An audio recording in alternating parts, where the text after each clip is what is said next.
This episode of The Nod is brought to you by Procter & Gamble's My Black is Beautiful. My Black is Beautiful focuses on generating positive dialogue about Black beauty by, for, and about Black women. And recently we talked to Lovey Ajayi, a brand ambassador for My Black is Beautiful, about the talk. No, not about the birds and the bees. We're talking about the talk that parents of Black children have with their kids about race and bias in order to prepare them for the real world.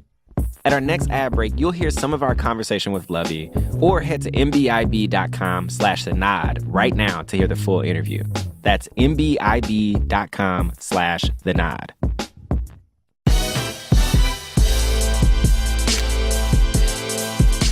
From Gimlet Media, this is The Nod. I'm Brittany Luce. And I'm Eric Eddings. So today on our show, we have a story about two sisters and a conversation that altered their relationship. And telling this story is one of the sisters, Simone Polandin. She's actually a producer on another Gimlet show called Startup. Here's Simone. Last year, I got into a fight with my sister. And not one of our usual stop borrowing my clothes fights. This is kind of making me want to scream. I gotta be honest.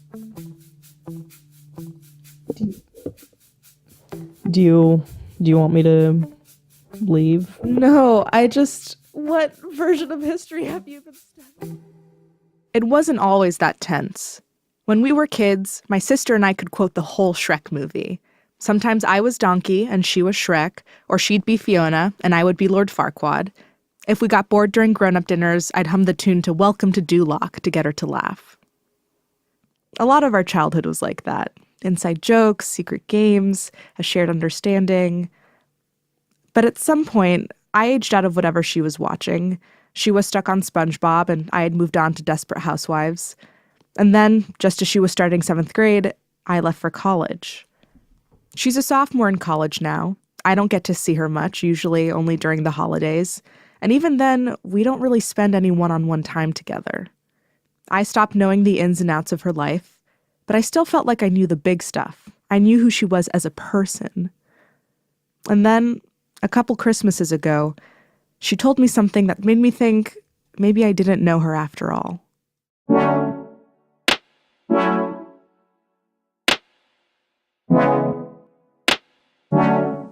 2016 was the year my family broke our tradition of Christmas dinner at home. We went out to eat. And as we were finishing our meal, this guy, sitting at the table right behind us, turns to my dad. The guy's Asian. He says, "You know, I have to ask because I've been wondering all night, but are you part Chinese?" Okay, if you asked pretty much anyone to describe my dad, they'd say that is a tall black man. Not much ambiguity there. But my dad's from Suriname. It's this small country in South America with people from Africa, India, Indonesia, and China. And my dad actually is an eighth Chinese. No one ever picks up on this. And we were all surprised that this guy did. We had a good laugh about it, chatted for a bit, and then headed home.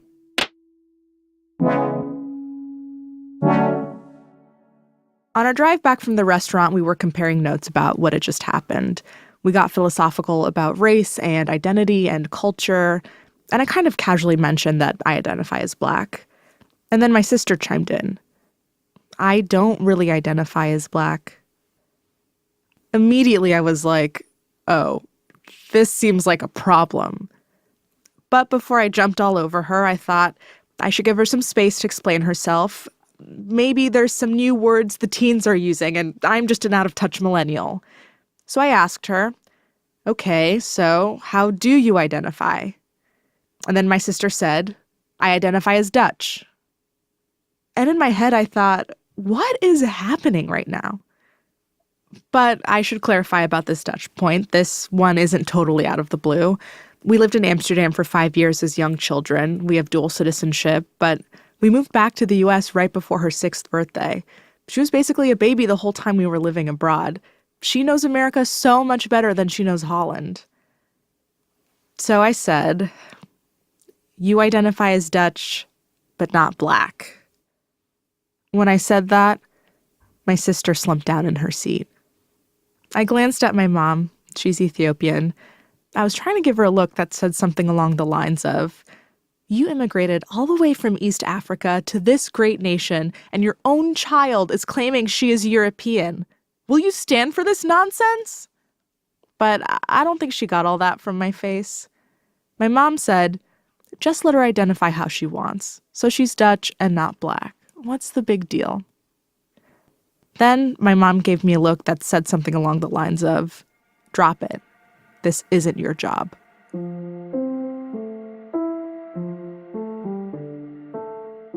A few days later, I returned to New York, but that conversation stayed with me. I just didn't understand why she would identify as Dutch and why she wouldn't identify as Black. What sort of mental gymnastics was she doing to reach that conclusion? Sure, we're different people, but we were both raised by a mother who would constantly remind us of our heritage. Even though both of us were born in the US, it was always, your mother is Ethiopian, so you are also Ethiopian. So how could I be all young, gifted, and Black over here, and she's a whole-ass European over there? We're sisters. Some things about us are supposed to be the same. How could she not get that? It didn't sit right with me to know that my sister wouldn't call herself Black. I didn't know exactly what was going on, but I wanted to understand why she was saying this, so I could change her mind. So over the summer, I flew home to California to speak with her. A part of me was really dreading this conversation. I knew I was about to ask my sister some tough questions, and I probably wasn't going to like some of the answers. I generally try to avoid conflict at all costs, but if I can't, I really lean into it. Okay, I just need to take your levels. So can you tell me what you did this morning? Okay, so this morning I woke up and... Can you talk naturally, please? You also don't have to lean towards the microphone. Yeah, so this morning I went to go chicken sit and I refreshed their water. As we were talking, I was looking around my sister's room. It had changed a lot. When we were kids, she insisted on painting one of her walls bright orange. It was so ugly. But while we were talking, I noticed she had painted it white again. She was 12 the last time I was in here. She's 19 now. And I really hadn't been keeping track of how her room had changed. Okay, enough stalling. I asked her if she remembered that conversation in the car on Christmas. Yeah. I said that I had more of a connection to culture rather than race. So I didn't really see myself as African American because I had grown up in Europe. So I didn't really agree with the African American culture. Do you consider yourself Black? I mean, I don't really think about race. I guess I do have Black skin, so I guess I do consider myself Black. But again, I do have some more connection with the Dutch culture than I would say American culture. I tried to remind myself, you're not here to lecture her, you're here to listen. But at the same time, I was thinking, you don't think about race? And when are you going to stop talking so I can tell you you're wrong? Well, funny thing is, it feels in my heart that I've actually been born in the Netherlands because that's just how much of a strong connection I've had to it. Okay. But factually, you are not. That is true. So I'm having a hard time understanding how you can feel like you were born somewhere. Well, what's your question for me in this context? Well, I'm just trying to understand how you feel like you were born in Holland, but in fact you are born in the United States. I'm trying to understand the logic behind feeling like you were born elsewhere. So I associate birthplace with wherever you feel more comfortable. And in a cultural sense, We talked like this back and forth. I would ask her a question. How do you feel about your skin color? She would give a convoluted and indirect I answer. don't really consider myself completely one race. I would ask her all the same time. question 20 different ways, thinking maybe I'm not asking her the right question. Please feel free to be straight with me. She would find 20 different ways to answer me, Like, I don't know where I'm going with this. and I still wasn't getting any clarity on what was going on inside her head. And about 2 hours into the conversation, I hit a breaking point. This is kind of making me want to scream. I gotta be honest. Do you want me to leave, or do you want me to No. get the interview? No, I feel like you're not engaging with what I'm saying. I feel like you're saying a thing and I'm pushing back, and then you're like, okay, let me change my opinion. But I'm not asking you to change your opinion. I'm asking you to explain your opinion. Okay, well, I feel like there's this culture that if someone has a limited view on something, instead of other people trying to patiently let them know that what they're thinking is, like, I know that these thoughts are incorrect and I want to learn. No, they're not incorrect. I'm just saying we have such different opinions, and that's okay. But I'm frustrated because I feel like you're letting me bully you into saying whatever you think I want you to say, and that's not what I want. Okay, well, Did you say you identify as Black because you think I want you to identify as Black? yes, that's true. Can you just tell me what you think? No, I don't identify as any color, really. I don't identify as a race. I don't believe that race has a significant impact on my life. I do not wake up in the morning and think, I am Black, I am this. Because we live in a society that asks you about your race all the time, that's the answer I'm going to give you. But in actuality, I do not identify myself with race at all.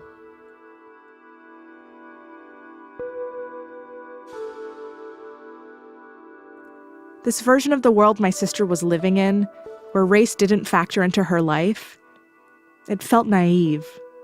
And as we kept talking, I could see her ideas were shifting. This was less about being Dutch and more about not being Black. There's this certain image that some people have of us in America. I think I've definitely internalized some racism. So I really need to figure out a way to get rid of this, because I don't want to be ashamed of myself in any way. The way that I was interpreting it, which is the one that I'm actually more fearful of, is that it was coming from a place of shame or a place of self-hatred. And that's concerning to me because that is a feeling that I identify with, and it's a feeling that I've experienced. And it's a very painful feeling. And I don't want my sister to experience that. It's difficult. So that's why I think I was so upset, because it felt familiar to me, and it scared me to think that you were going through that.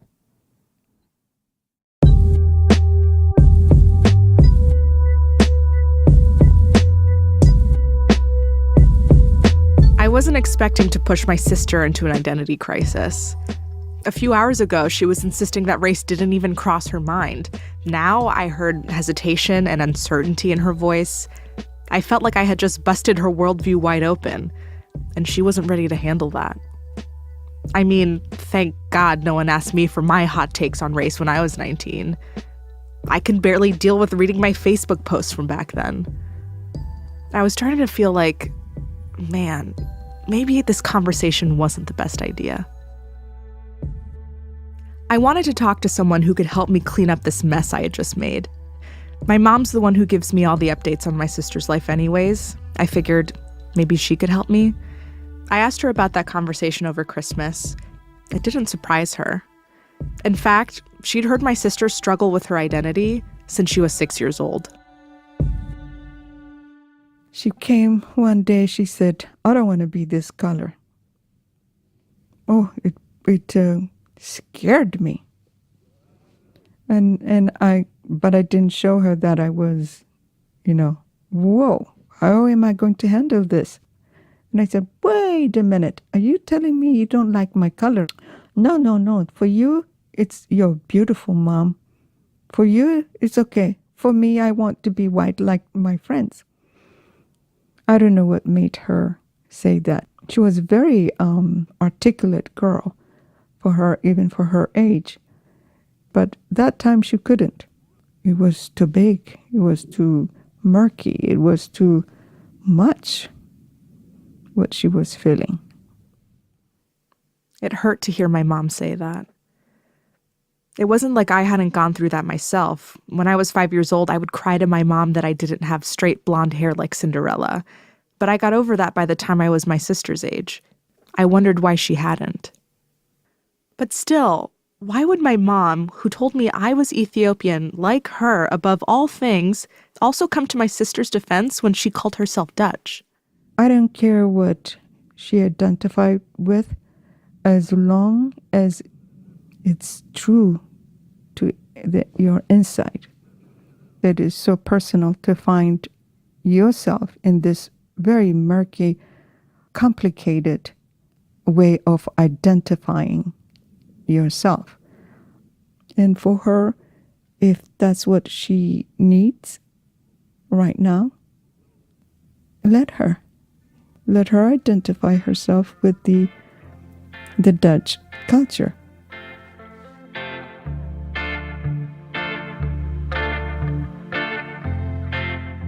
I flew back to New York and started going through the recordings from that weekend. The whole point of this was to understand my sister, but I walked out of our conversation even more confused. And my sister, she was overwhelmed. I was rough with her. I could hear that in the tape. I was thinking of turning these recordings into a story, but really I wanted a second shot at our conversation. Maybe I just needed to give her some space to get her thoughts together. So I shot her a text. Just so you know, I want to have a follow-up conversation with you, and I'll record this one too. She responded that she didn't want to, and she wasn't so sure about that first conversation either.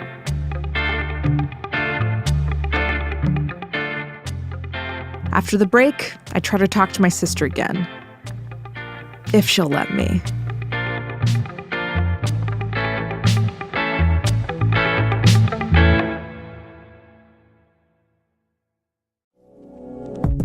This episode of The Nod is brought to you by Procter & Gamble's My Black is Beautiful. We sat down with Lovey Ajayi, a brand ambassador for My Black is Beautiful. And we talked about the difficult conversations many parents of Black children have with their kids to prepare them for a world where racial bias exists. These conversations are also known as the talk.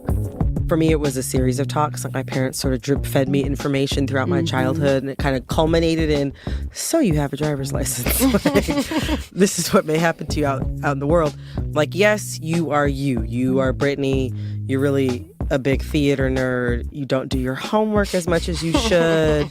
But it's totally possible that somebody in a position of authority, or really anybody out in the world, might see you as a threat. My Black is Beautiful hopes that by talking about the talk and sharing our experiences, that we can begin to understand each other better and maybe one day get to a point where the talk isn't necessary anymore. You can hear more of the conversation between us and Lovey at mbib.com/thenod. That's mbib.com/thenod.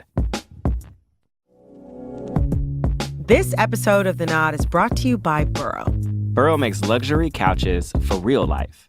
And recently, Burrow sent me a couch. It came in 4 boxes, and I gotta say, it was pretty easy to assemble. I know. I mean, I have one.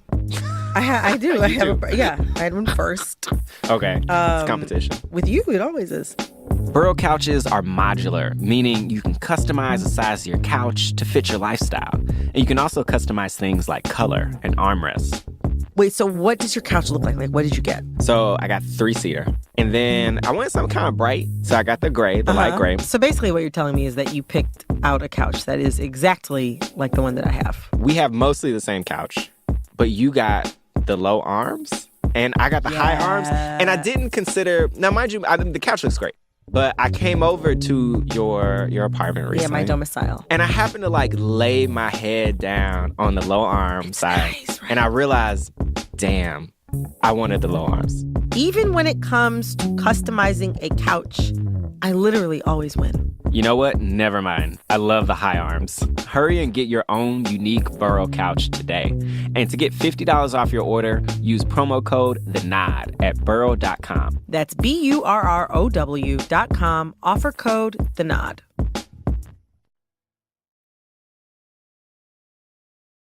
I read the text from my sister over and over again.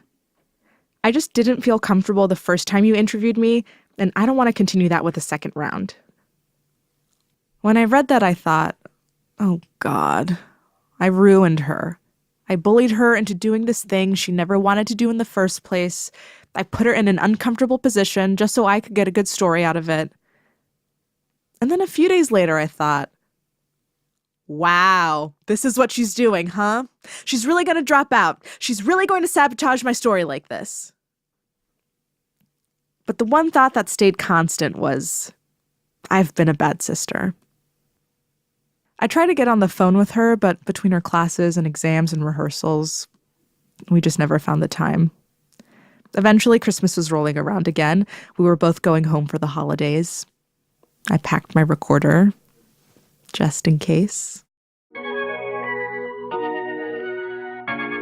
I didn't see much of her the first few days I was home.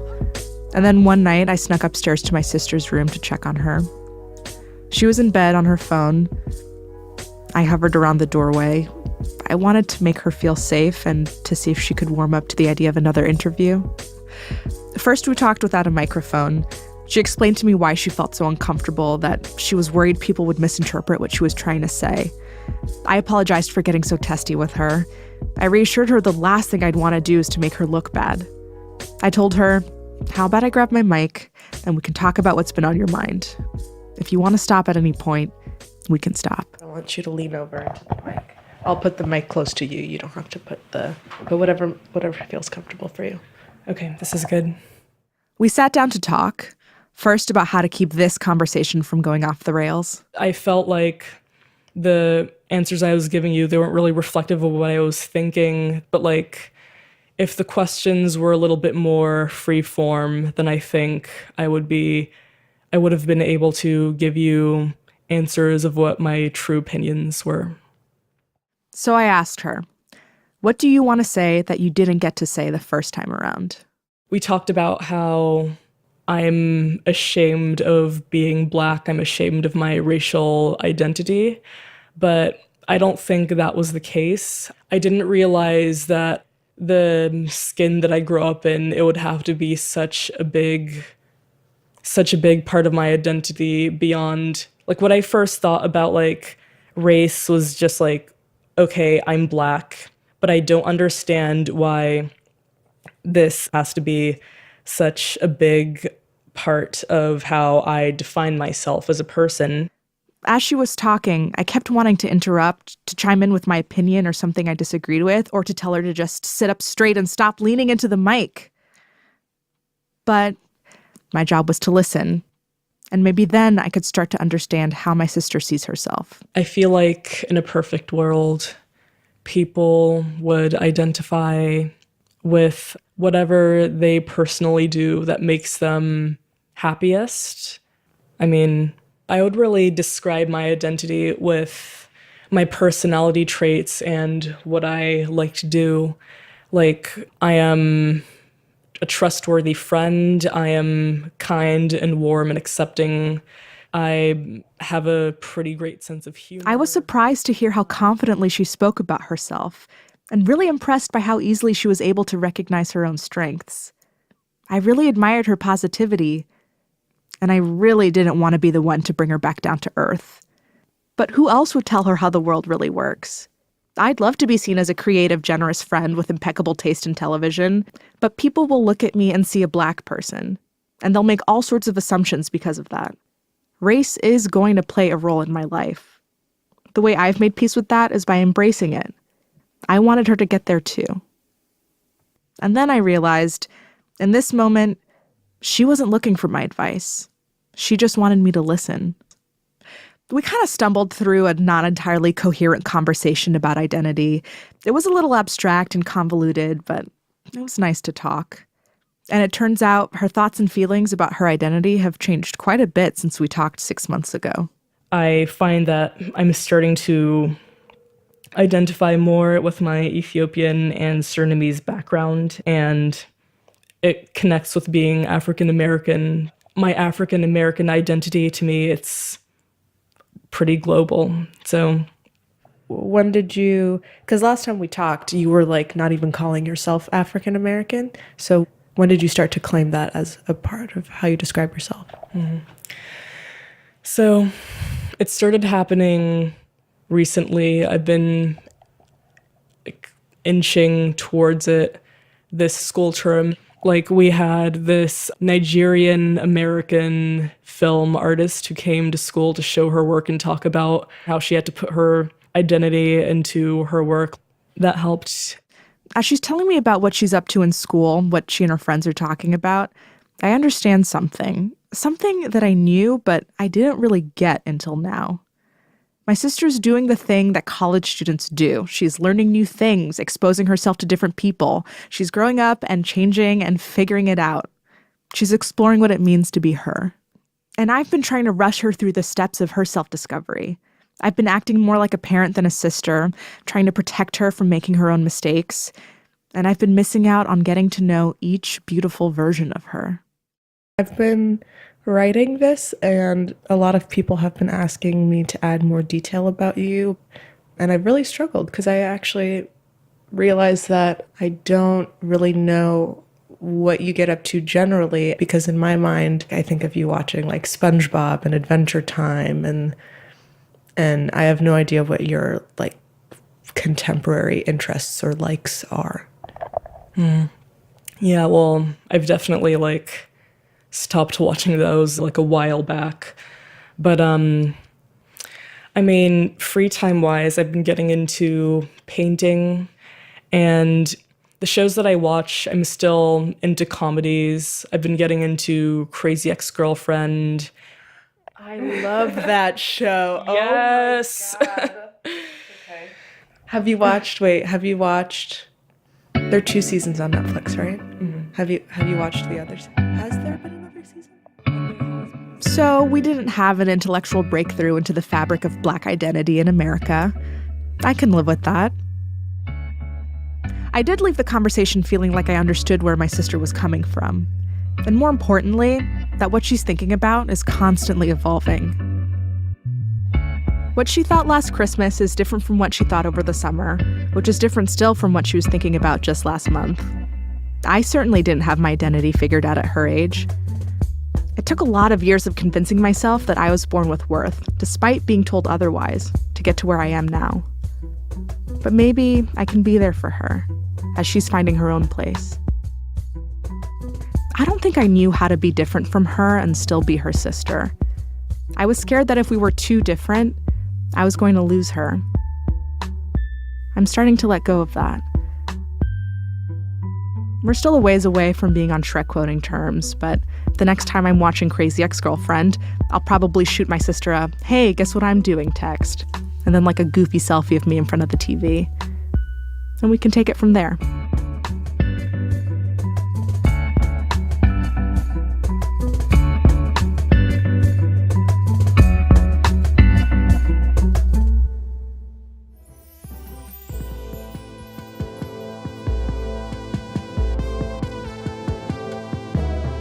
Simone Polanin produced this story, along with me, Brittany Luce, Eric Eddings, Kate Parkinson Morgan, and Emmanuel Berry. Production assistance from Wallace Mack. Our senior producer is Sarah Abdurrahman. This episode was edited by Annie Rose Strasser and Sarah Saracen, with editing help from Jonathan Goldstein. Our theme music is by Khalid B. Additional music and engineering by Cedric Wilson. For full music credits, visit our website. Special thanks to Eden Nicodemus, Azieb Nicodemus, Humphrey Polanin, Lauren Silverman, and Sam Lee.